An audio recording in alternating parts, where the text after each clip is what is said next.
நீங்கள் பார்த்துக் கொண்டிருப்பது நமது கேப்டன் டிவி. இளைஞர்களின் இதய துடிப்பு.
இங்கு வந்திருக்கும் நண்பர்கள் அனைவருக்கும் ஆர்கே சார் பிரஸ் மீட்டு.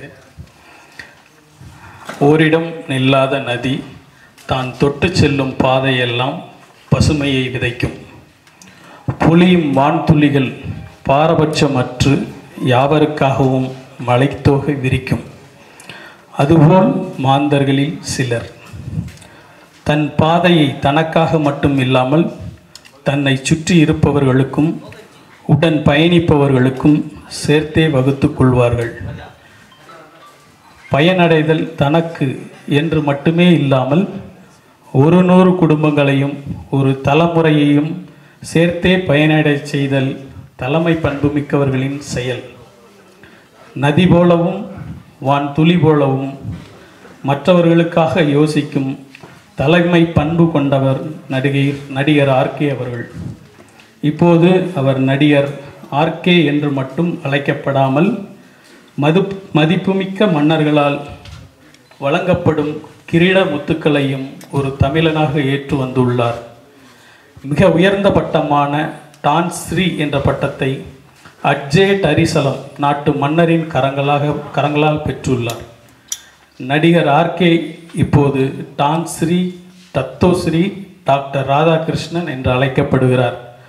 நம் தமிழ் சினிமாவின் முக்கிய அங்கமான அவருக்கும் கிடைத்திருக்கும் இப்பெருமையை நாமும் பகிர்ந்து கொள்ளவே இந்த சந்திப்பு. இனி நீங்களும் Tan Sri Dato Sri doctor RK அவர்களும் இனி உங்களுடன் அவர் கலந்துரையாடுவார்.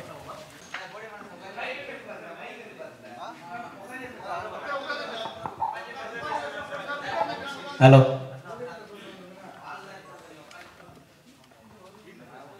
அதாவது வாள் கையில் இருந்தால் பரவாயில்ல, பின்னால் இருந்தால் தான் தப்பு. அனைவருக்கும் வணக்கம். அதாவது எப்போவுமே நான் கூப்பிட்டா எல்லாருமே ஓரளவுக்கு ஆதரவு தந்து வர்றதுக்கு உங்களுடைய பொற்பாதங்களை தொட்டு வருக வருகவென வரவேற்கின்றேன். முன்னாலே வந்து டத்தோஸ்ரீ வாங்கணும், மலேசியாவிலையும் வாங்கணும், இந்த மன்னர்கிட்டையும் வாங்கணும். அதான் மினிமம் வந்து 3-4 இயர்ஸ் கேப் வேணும் அப்படின்ட்டு. எங்கள் அம்மா வந்து என்னை படிக்க வைக்கிறதுக்கு ரொம்ப கஷ்டப்பட்டாங்க. என் புள்ள படிக்கணும், உலகத்தில் பெரிய ஆளாக வரணும் அப்படின்ட்டு. நல்லா படித்து நிறைய பட்டமெல்லாம் வாங்கணும் அப்படின்னு அடிக்கடி சொல்லிகிட்டே இருப்பாங்க. முதல்ல என்னை பெற்ற தாய்க்கு இந்த தான்சிரி பட்டத்தை என்னை சமர்ப்பிக்கிறேன். என் தாய் அவங்க இப்போ உயிரோடு இல்லை, இருந்தாலும் அவங்க எண்ணத்தை நான் நிறைவேற்றிக்கிட்டு இருக்கேன். அதான் உண்மை. இந்த பட்டம் பொறுத்த வரைக்கும்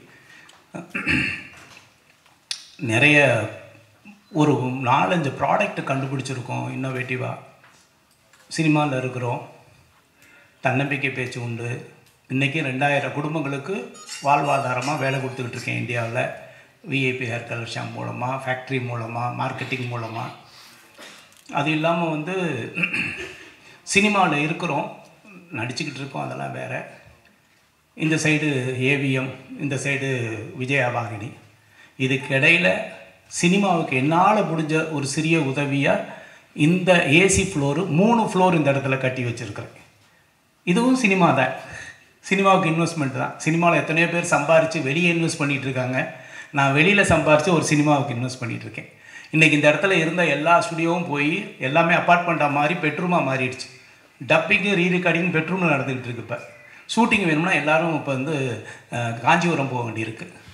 ஆனால் அதை மீறி சினிமாவில் என்னால் முடிஞ்ச ஒரு இது இந்த ஆர்கே ஸ்டுடியோ, அதில் தான் இப்போ உட்காந்து முதல் பேட்டி உங்கள்கிட்ட. இந்த அவார்டு பொறுத்த வரைக்கும் ஆல்ரெடி நான் 18 நாட்டில் சிறந்த பேச்சாளர், தன்னம்பிக்கை மோட்டிவேட்டர் பேசுவார் அப்படின்னு சொல்லி கொடுத்துருக்காங்க டாக்டர் பட்டம். அதை மீறி நிறைய ப்ராஜெக்ட் பண்ணிகிட்டே இருக்கிறேன். பெரும்பாலும் சினிமாவில் இந்த மாதிரி அவார்ட்லாம் நிறைய நடக்கும், தமிழ்நாட்டிலே நடக்கும், இந்தியாவில் நடக்கும். என்ன இருந்தாலும் ஆஸ்கார் வாங்குறது தான் எல்லாருமே பெருமையாக நினைப்பாங்க. இல்லை வந்து இட்டாலியில் போய் வாங்கினா நல்லதுன்னு நினைப்பாங்க. வெளிநாட்டிலேருந்து ஒரு மன்னர் வந்து ஒரு அங்கீகாரம் அப்படிங்கிறது தமிழனுக்கும் தமிழன் செய்கிற தொழிலுக்கும் ஒரு வரவேற்பு உண்டு. விஐபி ஹேர் கலர் ஷாம்பு அப்படிங்கிறது உலகத்திலே இல்லாத, க்ளவுஸ் போடாமல் அப்படியே தொடலான்னு சொன்னேன், வெளிநாட்டுக்காரையும் ஏற்றுக்கலை. தமிழ்நாட்டில் இருக்க ஒருத்தன் கண்டுபிடிச்சிருக்குது, அது எப்படி சாத்தியம்? வெளிநாட்டில் மார்க்கெட்டிங் போன உடனே நிறுத்திடுவான். நான் அழகாக சொல்வது உண்டு, தமிழ்நாட்டில் செருப்பு ஃபேக்ட்ரி வச்சுருக்கவங்க அமெரிக்காவில் செருப்பு தைக்கிறதுக்கு அனுமதிக்க மாட்டாங்க, நம்ம போக முடியாது. ஆனால் அமெரிக்காவில் செருப்பு தைக்கிறவன் இந்தியாவில் என்ன வேணாலும் பண்ணுறதுக்கு அனுமதி உண்டு. அப்படி நம்மளை அலோவ் பண்ணுறதில்ல.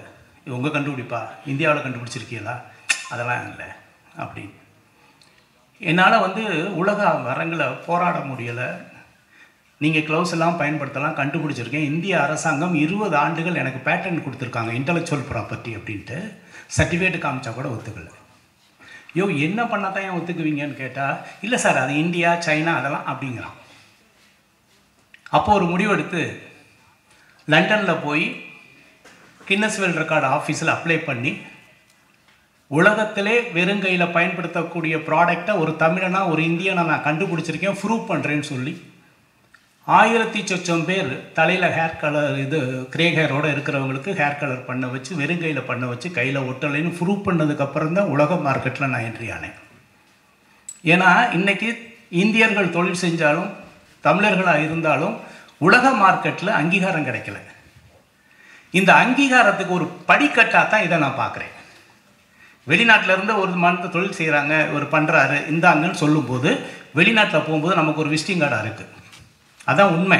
இதனால் நான் வந்து சாதிச்சிட்டேன்னு சொல்கிறத விட சாதனை நோக்கி பயணிக்கிறதுக்கு ஒரு பாதையாக இந்த தான்சிரி எனக்கு அமையும். கின்னஸ் வேர்ல்ட் ரெக்கார்டும் அப்படி தான். கின்னஸ் வேர்ல்ட் ரெக்கார்டு படைச்சிருக்கேன், கையில் ஒட்டாதுன்னு சொன்னப்போ எல்லோரும் வரவேற்றாங்க. ஒரு 25 கண்ட்ரியில் பிஸ்னஸ் பண்ணிக்கிட்டு இருக்கேன். ஆமாம், பிஸ்னஸ் பண்ணிக்கிட்டு இருக்கேன். ஆனால் சினிமாவுக்கு ஒரு ஸ்டுடியோ கட்டி வச்சுருக்கேன். இங்கே பார்த்தீங்களா எவ்வளோ பெரிய ஏசி ஃப்ளோர் இருக்குன்னு. உண்மையை சொல்கிறேன், இப்போ ஒரு படம் பண்ணிக்கிட்டு இருக்கேன்னா, ஒரு விலங்குகளை வச்சு குடும்பத்தோடு பார்க்குற படம் ஆல்மோஸ்ட் ஷூட்டிங் முடிஞ்சிருக்கு, விரைவில் ரிலீஸுக்கு வரும். சினிமா அப்படிங்கிறது என்னுடைய கனவு, என்னுடைய பேஷன். அதை விட சினிமாவில் நம்ம இருக்கோங்கிறதுக்கு நிச்சயமாக நான் ஒரு சேவையாக நினைக்கிறேன் இந்த ஸ்டுடியோவை. இதில் பிளாட் கட்டியிருந்தால் நல்லா கட்டியிருக்கலாம், நல்ல வீடு கட்டியிருக்கலாம், எல்லாம் கட்டியிருக்கலாம். ஆனால் இந்த கோடம்பாக்கம் அப்படிங்கிறது உலகுக்கே தெரிஞ்ச ஒரு விஷயம். சென்னைனாவே கோடம்பாக்கம் தான் பேசப்படுற விஷயம். நான்லாம் வந்து காரைக்குடியிலேருந்து கனவு கண்டு கோடம்பாக்கத்துக்கு வந்தவன். எத்தனையோ இளைஞர்களுக்கு முன்னுதாரணமாக அந்த கோடம்பாக்கங்கிற பேர் இருந்திருக்கு.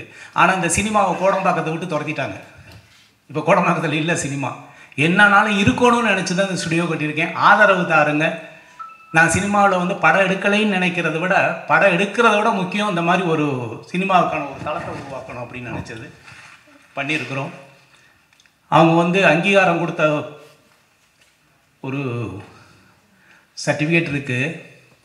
அந்த மன்னர் இருந்தாலும் என்னுடைய பேச்சும் என்னுடைய உழைப்பையும் பார்த்துட்டு அவர் வந்து கிட்டத்தட்ட ஒரு 400 ஆண்டுகளுக்கு முன்னால் இருக்கிற ஒரு வாளை வந்து எனக்கு பரிசளித்தார். அவருடைய மகன் அதே மாதிரி ஒரு பரிசளித்தாங்க. நினைவு சின்னம் அப்படிங்கிறது அவங்கள பொறுத்த வரைக்கும் இதை எடுத்துகிட்டு போங்க, நாங்கள் லெட்டர் தரோம் இது உங்களுக்கு அப்படின்னு அவருடைய வீடியோலாம் கொடுத்துருக்கேன் ஜானுக்கிட்ட. இந்த என்னால் தூக்க முடியல, நான் உண்மையாக அதை தூக்க முடியல. ஏன்னா சினிமானா ஒரு அட்டக்கத்தி கொடுத்துருவாங்க, அழகாக பெயிண்ட் அடித்து இப்படி சிக்ஸின்னு தண்ணிடலாம். இது ஒத்த கையில் பிடிச்சி இப்படி நிப்பாட்டுறதுக்கு ஒரு ஸ்டில்லுக்கு நான் படாத கஷ்டப்பட்டேன், கையை ஆடிச்சு விட்டு விடுன்னு. அந்த காலத்தில் வந்து வீரம் அப்படிங்கிறது இந்த வாளை தொட்டு பார்க்கும்போது தெரியும் ஒருத்தனுக்கு வந்து எவ்வளோ பெரிய வீரம் இருந்திருக்கும், அந்த வீரத்துக்கு அவன் எவ்வளோ தகுதியானவனாக இருந்தால் அந்த வாளை எடுத்து ஃபைட் பண்ணியிருப்பாங்க அப்படின்ட்டு. இப்போவும் யுத்தம் நடக்குது உலக லெவலில். கம்ப்யூட்டர் கேம்ஸ் பார்த்த மாதிரி இருக்குது. நீங்கள் வேணால் பாருங்கள், அப்படி தான் இருக்குது. கம்ப்யூட்டர் கேம் மாதிரி தான் இருக்குது. எத்தனையோ யுத்தம் பார்த்துக்கிட்டு இருக்கோம். அந்த காலத்தில் களத்தில் இறங்கி அவங்களுடைய வீரத்தை காட்டின வாள், அவங்கனால இதை எடுத்து வீச முடியும்னு காட்டின வாள். இப்போ அப்படிலாம் இல்லை, கம்ப்யூட்டர் உலகமாக மாறிடுச்சு. யுத்தம் வேறு மாதிரி போயிட்டுருக்கு, டிஜிட்டலில் போயிட்டுருக்கு, ஏஐயில் போயிட்டுருக்கு. ஆனால் எனக்கு இந்த வாளை பரிசளித்தது பெருமையாக நினைக்கிறேன். அதை இந்தியாவுக்கு எடுத்துகிட்டு வந்திருக்கேன். அதை உங்கள்கிட்ட காமிக்கிறதும் சந்தோஷத்தை பகிர்ந்துக்கிறதா நினைக்கிறேன். மகிழ்ச்சி. வேறு ஏதாவது நீங்கள் கேள்விகள் இருந்தால் கேட்கலாம். இந்தா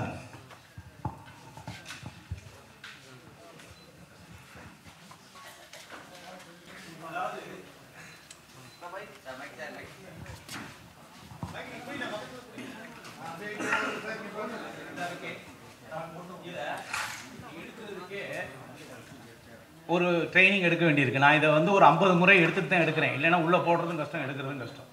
இதோடைய வெயிட் அந்த மாதிரி. இதில் எழுதியிருக்கிறது பாருங்கள். இதுக்கு மேலே இவன் இதை வந்து ஸ்ட்ராங்கு கொடுத்து எத்தனை ஃபைட் பண்ணியிருப்பாங்க, இது எத்தனை பேர் காவு வாங்கியிருக்கும்லாம் எனக்கு தெரியாது. ஆனால் இப்போ வந்து நினைவு சின்னமாக நம்ம கைக்கு வந்திருக்கு, உங்கள் முன்னால் காமிச்சிட்ருக்கேன். இதை வந்து எப்போவுமே வந்து அவங்க உடைவாள் மாதிரி எப்போவுமே இந்த இருக்க 2 செயின், இந்த செயின் வந்து முன்னாலையும் பின்னாலையும் பெல்ட்டு போட்டால் இது வெளியே இருக்கும். இதை எடுக்கிறதுக்கு 1 செகண்ட் கூட தெரியாத அளவுக்கு எடுப்பாங்க. இந்த இடத்த தவிர வேற எங்கேயும் பிடிக்க முடியாது. இது எடுத்தால் அதுதான். ஆமாம், இது ஒரிஜினல் வாள். சினிமாவில் டூப்ளிகேட் வாளில் ஒரிஜினல் வாள் 400-500 ஆண்டுகளுக்கு முன்னால் உள்ளது. இது வந்து அந்த மன்னர் வந்து நினைவு சின்னமாக கொடுத்தாங்க. உங்களுக்கு மேலே காமிக்கிறதுல பெருமைப்படுறேன். அதே இது வந்து அவருடைய மகன், இது வந்து ராமோ நாட்டு மன்னர் வந்து ஒரு யுத்தத்துக்கு அப்புறம் அவர் இளவரசர் அவருடைய மகன் வந்து கொடுத்தாரு நினைவு சின்னமா. இதை என்னுடைய சந்தேகம் என்னன்னா, இதை எப்படி பிடிச்சி இது உரையில் போட்டாங்க. முடிஞ்சிருச்சுன்னா ஏதாவது சேர்த்து போடணும்ல. நான் இது வரைக்கும் ஒரு ஆளை பிடிச்சிட்டே போட்டுறா கொஞ்சம் உள்ள சொல்கிறாங்க, அப்படி தான் பண்ணியிருக்கேன். கிட்டத்தட்ட ஒரு 6 அடிக்கு கவர் பண்ணணும்னு நினைக்கிறேன் இப்படி பிடிச்சி வீசுதான். ஆமாம், இதெல்லாம் வந்து வீரம். அவங்க எந்த அளவுக்கு ஸ்ட்ராங்காக இருந்திருக்காங்க, உடல் ஆரோக்கியத்தில் இருந்திருக்காங்க, களத்தில் நின்றுருக்காங்க அப்படிங்கிறது இப்போல்லாம் வந்து நினைவு சின்னமாக தான் இருந்துக்கிட்டு இருக்கு. இருந்தாலும் அந்த நினைவு சின்னத்தை உங்கள்கிட்ட காமிக்கிறதுல பெருமைப்படுறேன். மற்றற்ற மகிழ்ச்சி. உங்களுடைய ஆதரவு தொடர்ந்து தாருங்க. சினிமா தொடர்ந்து பண்ணுவேன். அதுக்காக சினிமா என்னுடைய தொழில் கிடையாது, ஒரு பேஷன். எப்பெல்லாம் நேரம் இருக்கோ அப்பெல்லாம் பண்ணுவேன். வேறு ஏதாவது கேள்வி இருந்தால் கேட்கலாம். அதாவது நமக்கு வந்து ஃபைட்டு மாஸ்டர் இருக்க வரைக்கும் பயிற்சியெல்லாம் தேவையில்லை. ஓரளவுக்கு என் படத்தில் நான் வந்து டூப் போடாமல் தான் பண்ணியிருக்கேன். அத்தனை படமும் நிச்சயமாக வால் ஃபைட்டாக இருந்துச்சுன்னா கற்றுக்குவேன். அதாவது வந்து நிச்சயமாக. ஆனால் பட் இதை வச்செல்லாம் பண்ண முடியாது. ஏதாவது ஆச்சுன்னா அவன் போய் சேர்ந்துருவேன். நமக்கு இருக்கவே இருக்குது காப்பி இல்லையா, டூப்ளிகேட் பண்ணி பண்ணிடலாம். ஆர்கே சார் வாழ்த்துக்கள். ரைட் போடு சார், வாழ்த்துக்கள். எங்களுக்கு வந்து இந்த டத்தோஸ்ரீனா என்ன, டான் 3 ஷட்டோனா என்ன, அது என்ன வித்தியாசம், இது எதுக்காக கொடுப்பாங்க, எந்த நாடு? அதாவது வந்து சேவை மனப்பான்மை புதிய கண்டுபிடிப்பு மக்களுக்கு அப்படிங்கிறது. நான் வந்து பணம் கொடுத்தா கூட 1 லட்சம் கொடுக்கலாம், 2 லட்சம் கொடுக்கலாம், 10 லட்சம் கொடுக்கலாம், கோடி கொடுக்கலாம், திரும்ப திரும்ப எதிர்பார்ப்பாங்க.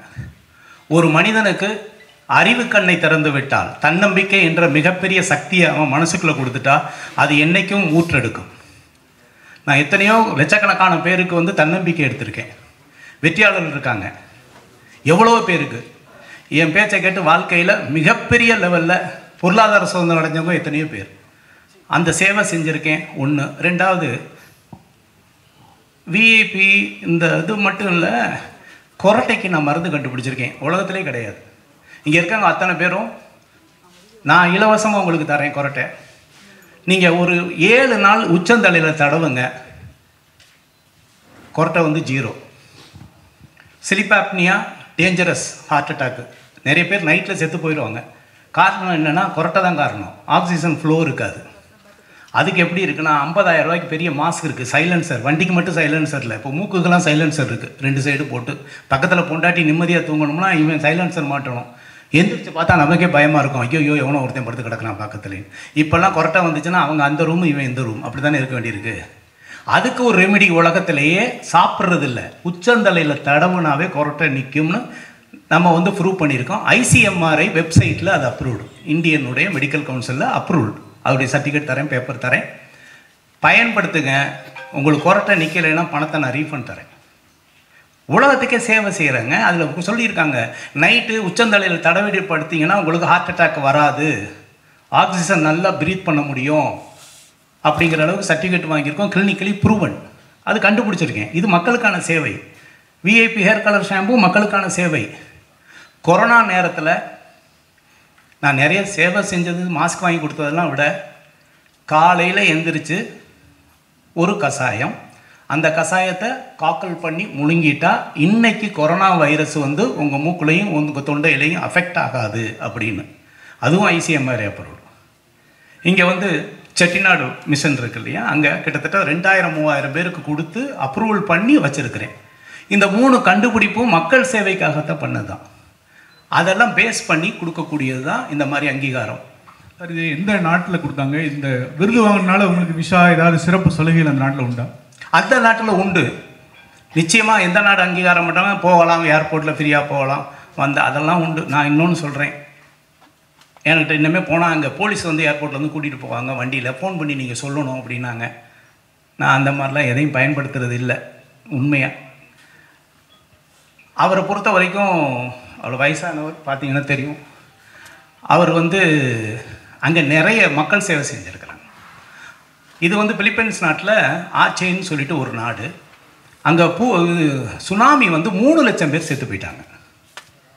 3 லட்சம் பேர் அடித்து எடுத்துகிட்டு போயிடுச்சு. அப்படியே நடுக்கடலில் நின்ன ஒரு கப்பல் வந்து, இப்போ சென்னையில் எப்படி பாண்டி பஜார் பனங்கல் பார்க் இருக்குது, அப்போ மெரினா பீச்சிலேருந்து பனங்கல் பார்க்கில் ஒரு கப்பல் வந்து நின்னா என்ன இருக்குமோ கற்பனை பண்ணி பாருங்கள். அது மாதிரி அவங்க நாட்டில் நடு ஊருக்குள்ளே வந்து ஒரு கப்பல் வந்து இருக்குது, சுனாமியில் மிதந்து வந்து. அந்த மாதிரி பாதிக்கப்பட்ட இதுக்கு நான் அப்போவும் கொஞ்சம் சேவை செஞ்சேன், அவங்கள்ட்ட சொல்லி ஹெல்ப் பண்ணேன் அந்த நேரத்தில். அப்போலேருந்து எனக்கும் மன்னருக்கும் தொடர்பு உண்டு. இதெல்லாம் எப்படின்னா, ஒரு ப்ராடக்ட் விற்க போகும்போது சந்திக்கக்கூடிய ஒரு விஷயங்கள், அதுக்கப்புறம் நம்ம யார், என்ன பண்ணுறோம், என்ன ஏதுங்கிற பழகிறத வச்சு அதை வச்சு தேர்ந்தெடுக்கிறது தான் இது. மகிழ்ச்சி. அடுத்து சார், நம்ம ஊர் ராஜாக்கள் பொன்னியின் செல்வன் அந்த மாதிரிலாம் கேள்விப்பட்டிருப்போம் நம்ம. ஸோ அவங்க வாழை தூக்கத்துக்கே அதுவே வெயிட் அதிகமாக இருக்கும். அந்த வாழையே வந்து அரசாங்கம் கைப்பற்றி அவங்க வந்து காட்சிப்படுத்தி வச்சுருக்காங்க, எல்லாருக்குமே தெரியும். ஸோ அப்படி இருக்கும்போது இது ராஜவாள், இந்த வாழை எப்படி உங்ககிட்ட கொடுத்தாங்க? இல்லை எவ்வளோ பணம் வாங்கினாங்க? மன்னிக்கணும், அதாவது வந்து இது வந்து அவருடைய சொந்தம், அவர் வச்சிருக்கிறது. மன்னர்கள் இன்றைக்கி எல்லாமே அவங்க வச்சுருக்காங்க. அவங்க நினச்சா இந்த இந்த இதை தான் கொடுக்குறாங்க. இதை வச்சிருக்கிறத கொடுக்குறது, அவங்க வாங்கி கொடுக்குறது இல்லை. யாருக்கு யார் வேணாலும் பரிசளிக்கலாங்கிறதுல எந்த மாற்றமும் கிடையாது, பரிசளிக்கலாம். இன்னொன்று வந்து அந்த நாட்டிலையும் நான் பிஸ்னஸ் பண்ணிக்கிட்டு இருக்கேன், விஐபி ஹேர் கலர் ஷாம்பு. அதான் உண்மை. அவங்க பார்க்குறாங்க, நம்ம வந்து ஆல்ரெடி டத்தோசிரி வாங்கியிருக்கோம், மேலும் இன்னும் ஒரு விஷயத்துக்கு ட்ராவல் பண்ணிகிட்டு இருக்கிறோம், இன்னும் பல விஷயங்கள் இருக்குது. அந்த ட்ராவல் பண்ணுறதுக்கு எனக்கு ஒரு படிக்கட்டாக இருக்கும். என்ன செய்யலாம்? இப்போ என்கிட்ட வந்து என்ன கொடுக்கலாம்? அவங்க ஒரு மோதிரம் போட்டு விடலாமா, இல்லை நகை கொடுத்து என்ன சாட்டிஸ்ஃபேக்ஷன் பண்ண முடியுமா? ஏதாவது யூனிக்காக ஒரு விஷயத்தை கொடுத்தா ஒரு இதாக இருக்கும், அவ்வளோதான். அதில் இதை கிஃப்டாக கொடுத்துருக்காங்க. ம்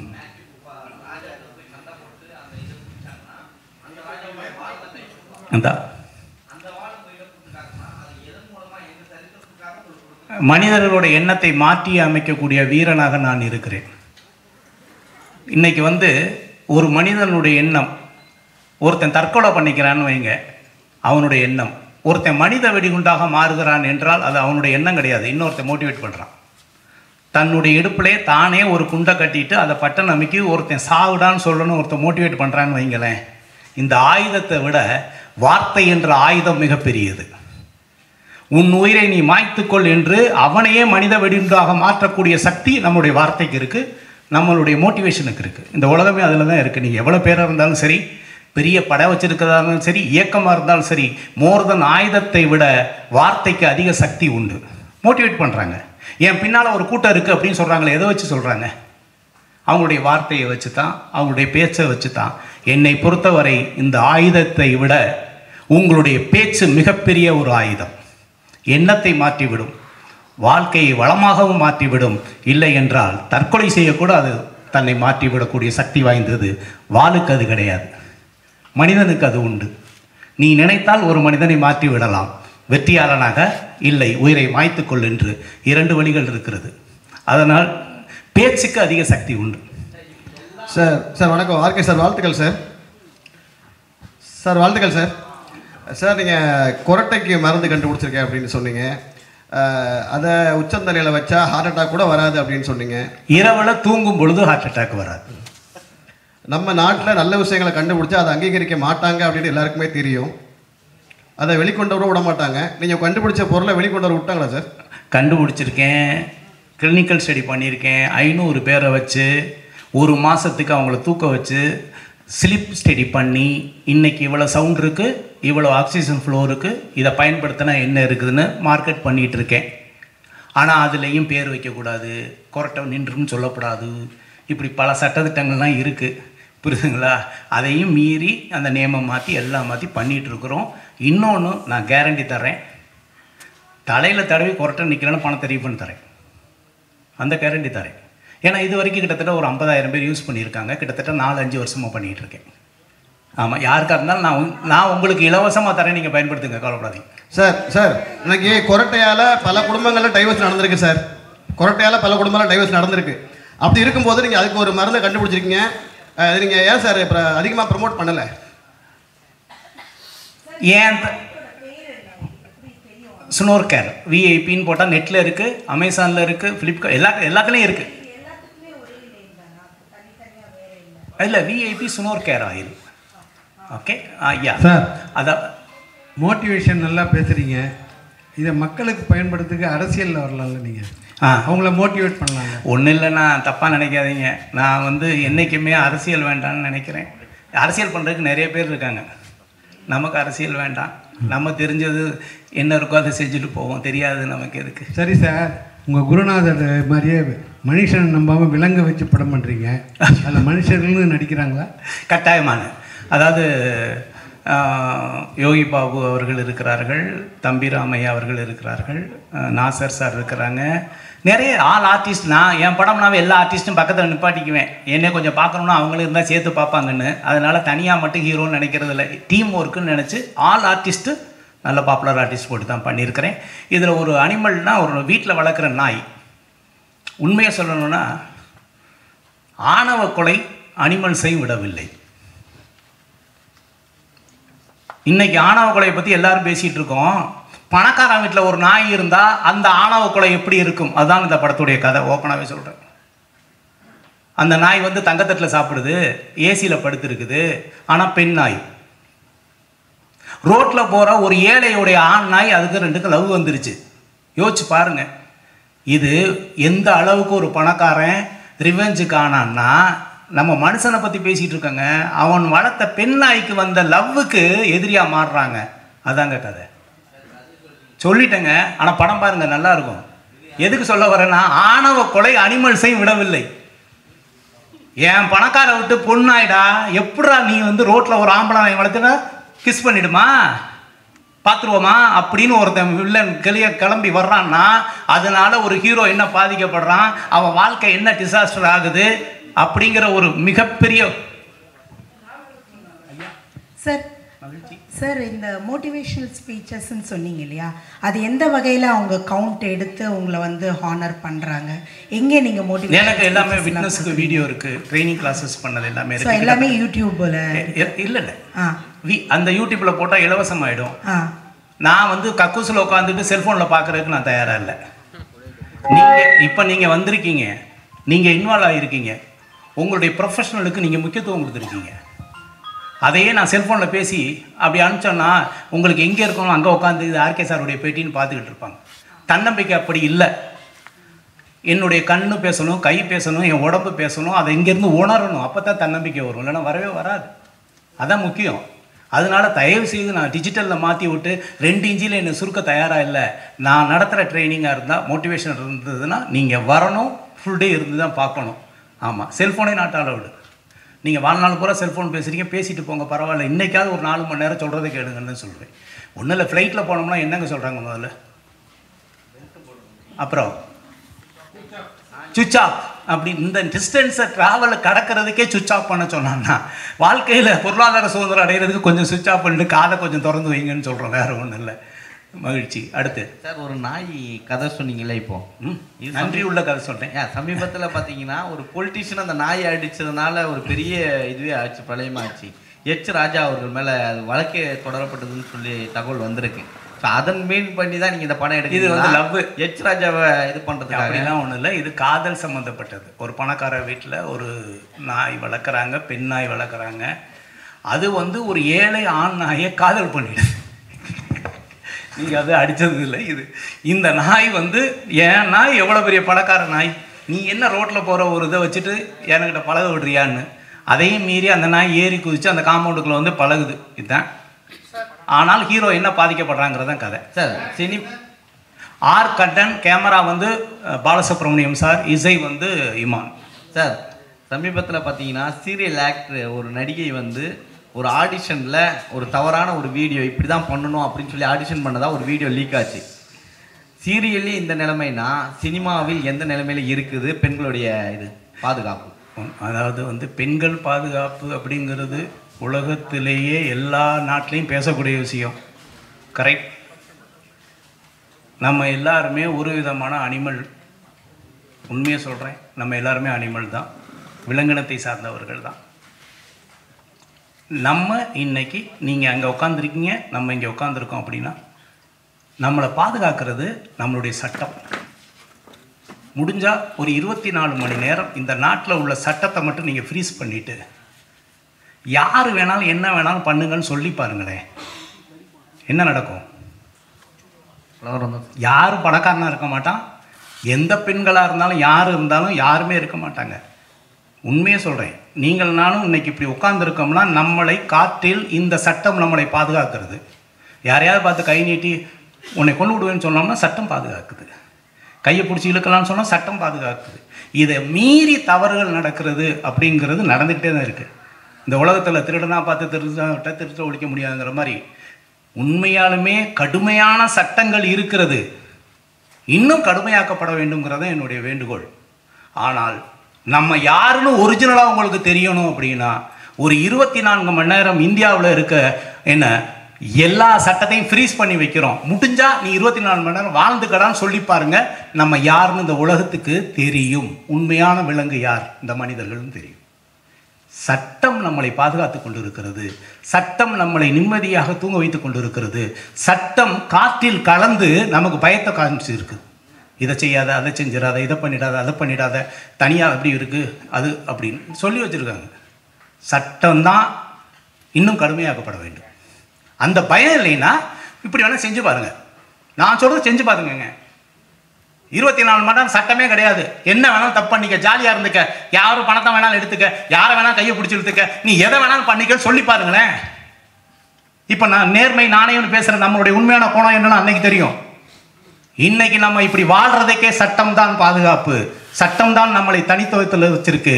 சட்டத்தை இன்னும் கடுமையாக்கப்பட வேண்டும். சட்டம் இன்னும் மனிதன் மனதில் ஆழமாக பதிய வேண்டும். பயம் இருக்கணும், இல்லைன்னா செஞ்சிருவாங்க. சார், அப்போ மனித ஒழுக்கம்லாம் ஒன்றுமே இல்லைன்னு சொல்கிறீங்களா? மனித ஒழுக்கம் இருக்குது. என்னத்துக்கு பின்னால் இருக்குன்னா சட்டத்துக்கு பின்னால் இருக்குது. யாரையுமே வந்து கோபம் வந்தோடனே கை நீட்டி அடிச்சிடக்கூடாது. கரெக்டாக?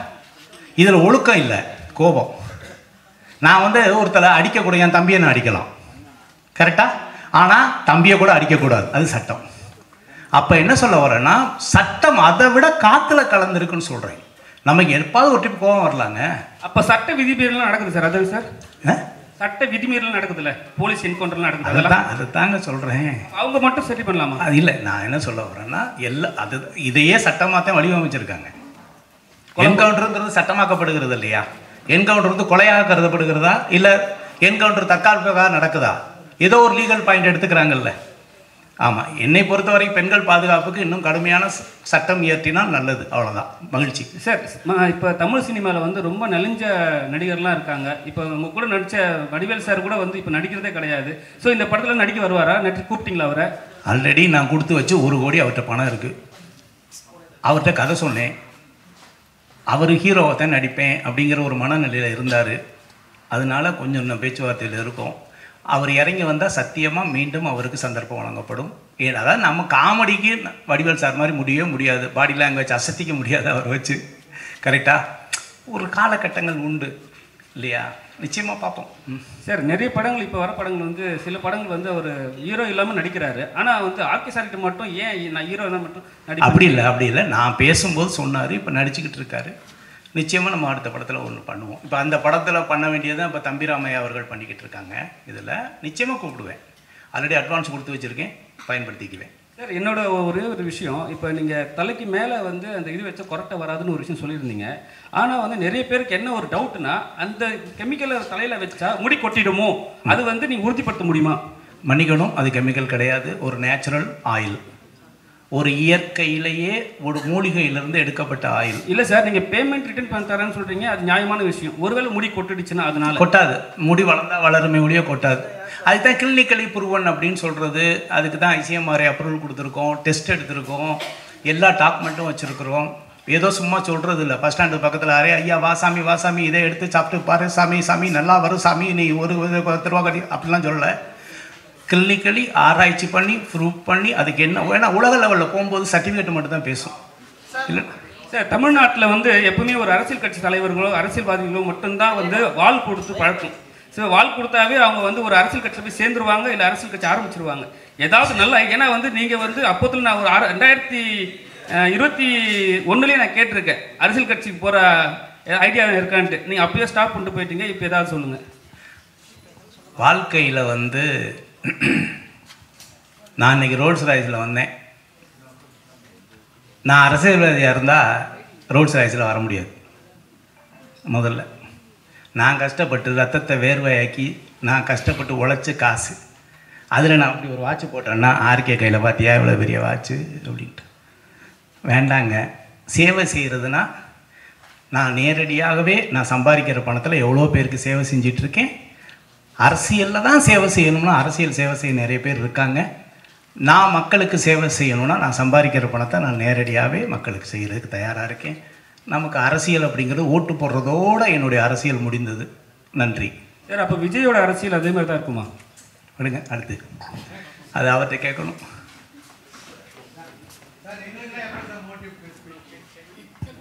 சார் நான் வந்து ஒன்று சொல்லவா, அதாவது ஜான் வந்து எப்போ சொன்னாலும் சரி ஒரு சார் நம்ம எதாவது அப்படி பண்ணணும் இப்படி பண்ணணும் எதாவது சொல்லுவார். நான் சினிமா ப்ரொஜெக்ஷன் முடிஞ்சு நான் தான் முதல் இந்த கிஃப்ட் கொடுத்து விட்டேன், வீட்டுக்கு தூக்கிட்டு போங்கன்னு சார். ஏன்னா அதுவே ஒரு மோட்டிவேஷன். உண்மையை என்னுடைய எல்லா படத்துக்குமே ஒரு கிஃப்ட் கொடுத்துருக்கேன், எல்லாருக்கும் கொடுத்துருக்கேன் இந்தாங்கன்னு. அப்போ வந்து அதுவே ஒரு மோட்டிவேஷன் தான். நீங்கள் போகிறீங்க, நீங்கள் சாப்பிட்றீங்க, படம் பார்க்குறீங்க, உங்களுடைய இல்லத்தரசையும் உங்கள் குழந்தைகளுக்கும் நீங்கள் என்ன சொல்ல போகிறீர்கள்? அப்பா அந்த படத்தை பார்த்துட்டியாப்பா, நீங்கள் மட்டும் எல்லாத்தையும் பார்த்துட்டு வந்துடுங்க, கரெக்டாக இல்லையா? முதல்ல சிந்தனை பண்ணேன், பரவாயில்லையா ஆர்கே படம் பார்த்தாருன்னா ஒரு கொடுத்து விட்டாங்க அப்படின்ட்டு. வீட்டுக்கு பயன்படுற பொருளாக தூக்கிட்டு போங்கன்னு சொல்லி தான் கொடுத்து விட்டேன். அதுவே ஒரு தன்னம்பிக்கையான விஷயந்தான். ஓகே, நீங்கள் உலகத்துக்கே உப்பு புளி பார்க்குற ஆளுங்க, கரெக்டாக இல்லையா? ஆமாம், எல்லாம் நக்கீரர் மாதிரி ஐயா எவ்வளோ தப்பு இருக்கோ அதை மன்னிச்சுட்டு எதை பார்த்து கொடுக்கணுமோ பார்த்து எழுதி கொடுக்கன்னு சொல்ல வேண்டிய எல்லா வேலையெல்லாம் நம்ம இருக்கவே ஒழிய. சொல்லுங்க சார். அப்புறம் சார், இங்கேருந்து படிச்சுட்டு போனால் ஃபாரின் இங்கே சார் இங்கேருந்து படிச்சுட்டு போனால் ஃபாரினில் வந்து வேல்யூ இல்லை அப்படின்ற மாதிரி சொன்னீங்க. அப்போ படிச்சுட்டு போனால் இல்லை, ஓகே, சர்டிஃபிகேட்டோ இல்லை கண்டுபிடிப்புகளுக்கு. ஓகே, தெளிவாக சொல்லுகிறேன், இந்திய கண்டுபிடிப்புகளுக்கு உலக அரங்கில் இருக்கக்கூடிய மரியாதையை பற்றி பேசுகிறேன். ஆனால் சாஃப்ட்வேர் கம்பெனி அப்படி இல்லை, உழைப்பு சார்ந்தது. உலகத்தில் பெரிய பெரிய பதவியில் இந்தியன் தான் இருக்கிறாங்க சாஃப்ட்வேரில். சார், அதுக்கு என்ன சொல்யூஷன் சார் நீங்கள் நினைக்கிறீங்க? நிறைய வரணும். இல்லை அங்கேருந்தா நம்ம படிச்சுட்டு இங்கே வரணும்? இல்லை, நிறைய வரணும். படிக்கிறதுல கண்டுபிடிப்புகளுக்கு நிறைய வரணும். நிறைய வந்து நம்ம கண்டுபிடிக்கணும், புதிய புதிய கண்டுபிடிப்புகள் இருக்கணும், நிறைய கண்டுபிடிக்கணும். அதை வச்சு தான் நம்ம பொருளாதாரத்தில் நம்ம போக முடியும். நிறைய ஃபேக்ட்ரிகள் வரணும், நிறைய இன்னோவேஷன் இருக்கணும். நல்லா யோசிச்சு பாருங்கள், இங்கே இது பின்னால் இருக்க அத்தனை கேமராவும் எந்த நாட்டு இது சார்? செல்ஃபோன் யோசிச்சு பாருங்க. 130 கோடி மக்கள் இருக்கிற இந்த இந்தியாவில் உலகத்தரம் வாய்ந்த ஒரு கைபேசியை நம்மளால் தயாரிக்க முடிகிறதா? சாம்சங்கும் ஐஃபோன் தானே வச்சுருக்கோம். யோசிங்க, அப்புறம் எப்படி நம்ம போய் பெருமையை சொல்ல முடியும்? சைனா ஃபோனு நம்ம வாங்குறோமா? என்ன சொல்கிறோம்? சைனா ஃபோன் சைனாவா அப்படின்னு கேட்குறோமா இல்லையா? அதே நிலைமை தான் இந்தியாவுக்கு இருக்குது. நான் என்ன கேட்குறேன், ஒரு சாம்சங் மாதிரியும் ஒரு ஐஃபோன் மாதிரியும் அதை விட இந்தியன் அப்படின்னு ஒரு ஃபோனை ஏன் நம்மளால் உருவாக்க முடியலை? மக்கள் தொகை இல்லையா? பணம் இல்லையா? யோசிச்சு பாருங்கள். எவ்வளோ பெரிய வியாபாரத்தலம், 130 கோடி மக்கள் இருக்கிற வியாபாரத்தலம். ஆனால் நம்மளுக்கு கண்டுபிடிப்புகள் கம்மியாக இருக்குது. இல்லைன்னா உலகத்தோட காம்படேட் பண்ணுற தன்மை கம்மியாக இருக்குன்னு நான் நினைக்கிறேன். வேற ஒன்றும் இல்லை சார். போன மீட்டிங் சொன்னீங்க 2 படம் வருஷத்துக்கு கொடுப்பேன்னு. ஆனால் 2 வருஷமா நீங்கள் படத்தில் நடிக்கவே இல்லை. என்ன காரணம்? இந்த ஸ்டுடியோ கட்டிகிட்டு இருக்கேன்னா ஏதாவது ஒரு இடத்துல தான் பணம் போட முடியும். நல்லது.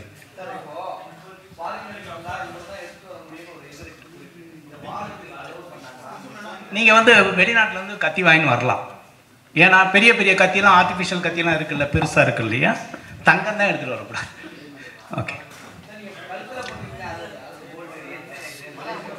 இல்லை, அந்த மன்னர் வந்து அனுபவிச்சது கோல்டு கோட்டர்னு நினச்சிக்கோங்க. ஓகே. ஆர்கே சார், நீங்கள் நடித்ததில் முக்கியமான படம் வந்து எல்லாமே அவசியம். அதில் வண்டுமுருகன் வந்து கலக்கலன்னு கலக்கியிருப்பார். இப்போ வடிவேலுக்கு 1 கோடி ரூபா அட்வான்ஸ் கொடுத்துருக்குன்னு சொன்னீங்க. வண்டுமுருகன் திருப்பி வருவாரா? சாதி கட்டாயம் என் படத்தில் நடிப்பார். அதுலாம் ஒன்றும் மாற்றம் இல்லை. அந்த கதையில் அவருக்கு மாற்று கருத்து இருந்திருக்கலாம். அவருக்கு ஏற்ற ஒத்த கருத்தாக இருந்தால் நிச்சயமாக அவர் நடிப்பதற்கு தயாராக இருப்பார். நெருங்கிய கூட. அந்த 1 கோடி ரூபாய்க்கு எப்படி சார் மனசு வந்தது? இவ்வளோ நாள் அப்படியே வச்சிருக்காரு அவர்? அப்படிலாம் ஒன்றும் இல்லை. அந்த படம் பேசி ஷூட்டிங் போகிற நிலமையில் இருந்தது. அது டைரக்டருக்கும் அவருக்கும் உள்ள ஒரு சின்ன இஷ்யூனால அவர் சரி சார். இன்னைக்கு இருக்கிற சுச்சுவேஷனில் நார்மல் பர்சனே ப்ரொமோஷனுக்கு அதிகமாக பண்ணுறாங்க. அப்படி அதுக்கு அடுத்தது பார்த்திங்கன்னா அரசியலுக்கு போயிடுறாங்க.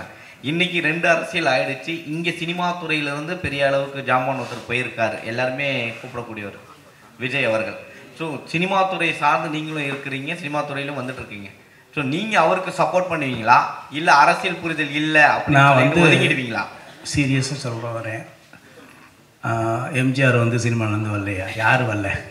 எல்லோரும் தான் வந்திருக்காங்க. என்னை பொறுத்தவரையும் வந்து நான் இது அரசியல் மேடையாக கருதவில்லை. அவ்வளோதான். சப்போர்ட் பண்ணலை அப்படி நினைக்கல. அதாவது வந்து வளர்ந்து வர்ற எல்லாருக்குமே யாராக இருந்தாலும் சரி, அவங்கவுங்க அவங்க கடமையை செய்ய போகிறாங்க, அவங்க கருத்தை சொல்ல போகிறாங்க, மக்கள் ஏற்றுக்க போகிறாங்க. இப்போ நான் அரசியலுக்கு வரேன்னு என்கிட்ட கேட்டால் பரவாயில்ல. என்ன, நான் அரசியல் சார்ந்து ஓட்டு போடுறதோடு நிறுத்திக்கிட்டு இருக்கேங்கிறதே சொல்லியிருக்கிறேன். எல்லாரும் வரணும், எல்லாரும் மக்களுக்கு சேவை செய்யணும், எல்லாருமே களத்தில் இறங்குறது நிச்சயமாக நாகரிகமான செயல். அதில் மாற்றமே கிடையாது. அனைவரையுமே வரவேற்போம். யார் அரசியலுக்கு வந்தாலும் சரி, அது சீமானாக இருந்தாலும் சரி, விஜயா இருந்தாலும் சரி, இன்னும் யார் வந்தாலும் சரி, வரவேற்போம். வாழ்க வளமுடன். இது எல்லாம் அவன் செய்யலா இல்லை ஆர்கே செய்யலா? அதாவது அவனின்றி அணுவும் அசையாது, அவ்வளோதான். ஆமாம். அதனால்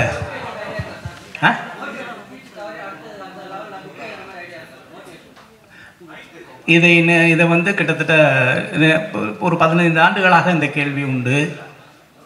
மேபி என்னுடைய கருத்து தவறாக இருக்கலாம். இந்த உலகத்தில் யாரெல்லாம் வெற்றி அடைய முடியும் என்று புத்தகம் எழுதினார்களோ அவர்கள் தன்னுடைய வாழ்க்கையில் சாதிக்க முடியாத ஒரு விஷயத்தை புத்தகமாக மாற்றி காட்டியிருக்கிறார்கள். இதையெல்லாம் செய்தால் நீங்கள் வெற்றி அடைய முடியும் என்று. என்னுடைய லட்சியம் வந்து புக் எழுதுவதல்ல, சுயசரிதை எழுத வேண்டும் என்பதற்காக இந்த ஆர்கே போராடி கொண்டு இருக்கிறேன். என்னை பற்றி சுயசரிதை எழுதுற அளவுக்கு என்னுடைய தன்னம்பிக்கை வளர்த்துக்கணும், உழைப்பை வளர்த்துக்கணும், கண்டுபிடிக்க வளர்த்துக்கணும். ஒழிய நானும் வெற்றி அடைவது எப்படின்னு புக் எழுதிட்டேன்னு வைங்களேன், அது முடிஞ்சிடும். அவன் வேண்டாம். நம்மளும் இன்னொருத்த சுயசரிதை எழுதுகிற அளவுக்கு நம்ம போராடணும், உழைக்கணும், அந்த இலக்கை நோக்கி ட்ராவல் பண்ணணுங்கிறதுக்காக தான் புக் எழுதலை, வேறு ஒன்றும் இல்லை. மகிழ்ச்சி.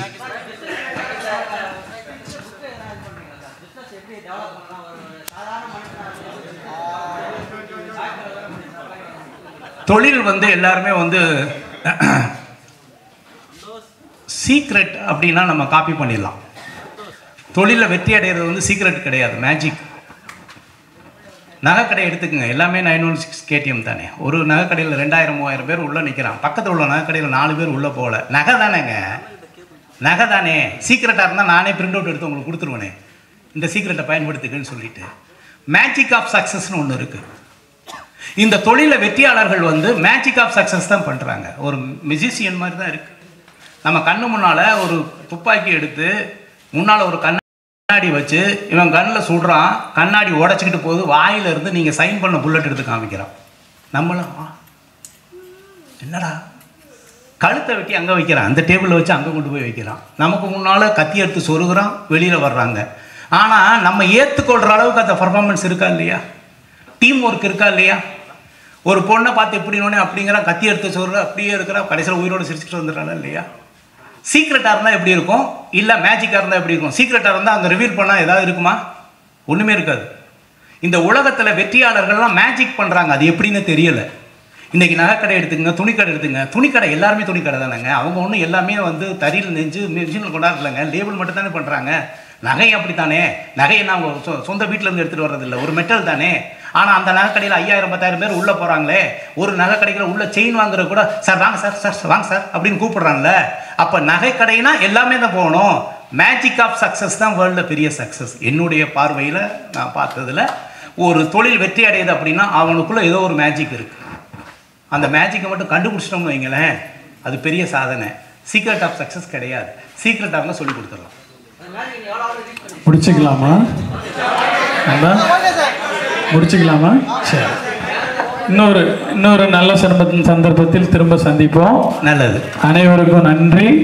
மதிய விருந்து ஏற்பாடு செய்ய துல்லியமாக தினசரி நடப்பு நிகழ்வுகளையும் கல்வி, விளையாட்டு, அரசியல், வாழ்க்கை முறை, மருத்துவம், தொழில்துறை, சினிமா, பொழுதுபோக்கு போன்ற பல்வேறு நிகழ்ச்சிகளையும் உடனுக்குடன் காண கேப்டன் டிவி மற்றும் கேப்டன் நியூஸ் சமூக வலைத்தள பக்கங்களோடு இணைந்திருங்கள்.